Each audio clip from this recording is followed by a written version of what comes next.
Big news, Mech Bros. DLC announcement for MechWarrior 5 Mercenaries came to me from Twitter or X. Let's go take a look. MechWarrior 5 Mercenaries, Shadow of Kerensky. All new campaign. The year is 3050. The Inner Sphere is under siege. The clans have returned. Clans campaign, Mech Bros. Take command of your battle-hardened mercenary company as you're hired by the Rassel Republic to hold the line against an overwhelming new enemy. What begins as a routine mission quickly escalates into a desperate fight for survival, uncovering secrets tied to your past and to the origins of the clans themselves. Experience a handcrafted 12-mission story campaign that brings you face-to-face with the clan invasion. Fight iconic factions as you unravel a mystery with ties to your past, expanding the timeline from 3050 to 3057. So the clans are here. Clan technology, all kinds of great stuff. Quick tip though, Mech Bros, you are working for Rassel Republic, so if you have the Rise of Rassel DLC, do the campaign that gets your reputation with Rassel to the max, and don't hurt their reputation afterwards, because you're going to want to have a maxed out Rassel faction for maximum rewards when you go into the new campaign. Now, here are their mechs. If you don't know, if you're new to Battletech, the clans didn't exactly tell the Inner Sphere what the name of their mechs were, so most clan mechs, the vast majority, have two different names, which can be confusing. Here are both of their names. So for light mechs, you've got the Fire Moth, aka the Dasher, the Mist Lynx, aka the Koshi, Kit Fox, aka the Uller, Adder, aka the Puma. For the medium mechs, you've got the Viper, aka the Dragonfly, the Shadow Cat, which is also known as the Shadow Cat, the Nova, aka the Blackhawk, the Stormcrow, aka the Ryokan. For the heavy mechs, you've got the Mad Dog, aka the Vulture, the Hellbringer, aka the Loki, the Summoner, aka the Thor, the Timberwolf, aka the Mad Cat. For assault mechs, you've got the Gargoyle, aka the Man-O-War, the Warhawk, aka the Masakari, the Executioner, aka the Gladiator, and the Direwolf, aka the Daiichi. So 16 mechs, 4 across each weight class. That will be even more useful in Mercenaries because you'll be able to do light, medium, heavy, and assault battles in Solaris now with your tuned-up clan mechs or your refitted Inner Sphere mechs with clan technology. Moving on to new Inner Sphere variants. This is what they are. The Flea 16, the Flea RCX, the Spider RCX, the Hatchetman RCX, Cicada RCX, Hunchback RCX, Longbow RCX, Longbow WD1, Jaegermech B2, Champion BF, Rifleman RCX, Marauder 2AH, and Annihilator 1R. I presume this RCX series will be like a non-canon enhanced version of the mech, similar to the Vest series, the SA1, or the Otomo series from the later DLCs. New Inner Sphere weapons. This is exciting stuff here, boys. Listen to this. SRM Infernos. I have wanted these for so long. Lower damage SRMs that apply heat to the target and set them on fire, reducing their heat dissipation. This means a Flamer and SRM Inferno build is absolutely going to be a thing. It's going to be devastating on hot biomes like the volcanic biome. Sounds like it's going to be absolutely amazing. Many stock Inner Sphere mechs that you fight have really awful heat sinking too, like the Marauder has bad heat sinking, the Warhammer has bad heat sinking, so it's going to absolutely destroy them. Hot-loaded LRMs. Standard LRMs with greatly reduced minimum range and altered flight path that let missile boats keep firing at close range. I assume what that means is they're going to shoot straight forward, so the disadvantage will probably be that you can't fire over obstacles because they're probably going to travel straight forward, or they may go up into the air after a longer amount of time. But the main thing is you're going to be able to fire these, to kind of almost like dumb fire these like SRMs, but it does sound like they still have some minimum range, so maybe not at point blank range.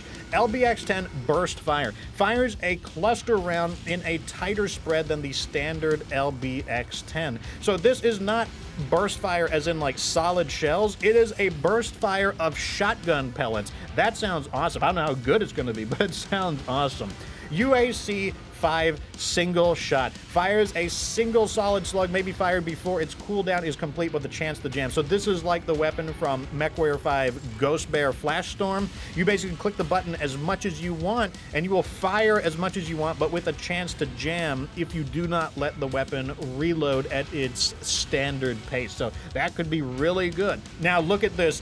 The Bullshark, boys. If you don't know this mech, it's because it's from a DLC from the 2018 harebrained scheme Battletech strategy game that was published by Paradox Interactive. It was a totally made-up mech just for that campaign, so it's a non-canon, but it was believable. It could have existed. It was a perfectly believable mech. I think it's a 95-ton Clan Mech. I don't think it's an OmniMech, though. I think it's just a standard mech. Very, very powerful, though. So here it is. Introducing the Bullshark. Found on a derelict vessel of dubious origin. That's literally a reference to how you get it in the Battletech 2018 game.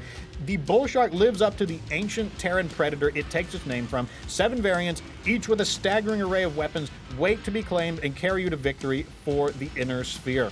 There are 7 models, starting with the hero model, the Bullshark Bloodtide, and then there is a Bullshark 1, 2, 3, 5, 6, 7. Don't know what happened before, it just didn't make it. The Inner Sphere. New contracts emerge as the battle lines are redrawn across the Inner Sphere. Take high-risk missions near clan territory where patrols are constant and danger is always close. I'm guessing that's maybe a new tier of difficulty, maybe something above 100 since the clans are very powerful. Look at this. Hero pilots and traits. New hero pilots with traits can now be acquired from missions, rewards, sometimes from the hiring hall at Industrial Hub's flag with the elite pilot avail. That's a super good idea. They have not touched really how pilots work since the beginning of the game, so this is a great idea. Let's take a look at these new biomes. The Arctic terrain, barren wastes, carbonic wilderness, cryo-glacial world. I think that looks awesome. The Gravelite Valley, the Hematite Basin. Pretty sure hematite is a naturally magnetic. The Ice Shelf. The Nordic Taiga. Taiga, I believe, means snow forest in English. The Ocher Badlands. The Purple Canyons. The Red Moon. Scorched Ground. Subarctic. Tourmaline Desert. Amber. The Verdite Desert. Violet Expanse. The Yellow Moon. Mech Lab updates. Take a look at this. Omnislots. With the arrival of Clan OmniMechs to the Inner Sphere, technicians have already been trying their best to reverse engineer the technology. To represent this new tech, some Clan Mechs come with Omnislots, a new type of slot that can support missile, ballistic, or energy weapons. These slots will come in small, medium, or large variety. Mixed technology. Without access to full Omnipod inventory of the clans, Inner Sphere techs have taken to retrofitting their Inner Sphere mech with clan weapons and equipment or replacing damaged gear on salvaged clan mechs with Inner Sphere weapons. So what does this all mean? This is basically like the system that MechWarrior 4 has. So an Omnipod will allow you to put any weapon you want in it as long as it complies with the size. So if you have a medium Omni slot, what you could do is you could put in an AC-5, you could put in a medium laser, or you could put in like an LRM-10. It doesn't matter what weapon, as long as it's the same size or smaller. So you wouldn't be able to put like a Gauss rifle into a small Omnipod. It's got to be a small weapon. But as it's an Omnipod, you can put any classification of weapon in. So there it is, MechWarrior 5 Mercenaries, Shadow of Kerensky. I'm looking at the Steam page. It says the release date is in September 2025. Obviously, there could be delays, but that's not a bad starting point for estimating when it's going to come out. Anyways, of course, I will be making more content for MechWarrior 5 Mercenaries. I will absolutely be doing a playthrough of it. And yes, I will expand my mech reviews into the clan technology. Why not? Anyways, this is the end of the news. Thank you very much for listening, Mech Bros. And this is Commander Fox of Ronin Fox Armored Security signing out. Deuces, everyone. And remember that you don't have to be good to get good.